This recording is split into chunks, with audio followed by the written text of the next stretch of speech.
Hello, Miss Anh. Nice to meet you. My full name is Mr. Dat. Today, I want to talk to you about a topic, my future factory.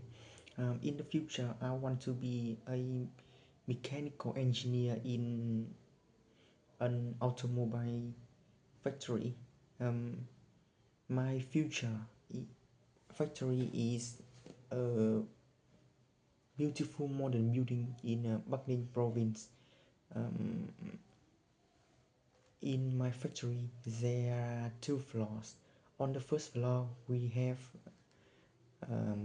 a welding shop opposite a painting shop, and on the second floor, we have 5 offices.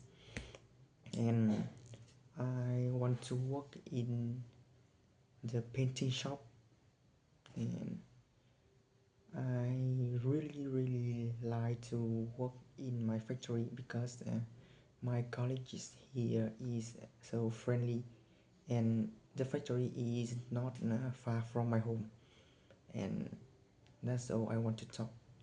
Thank you for listening. See you later.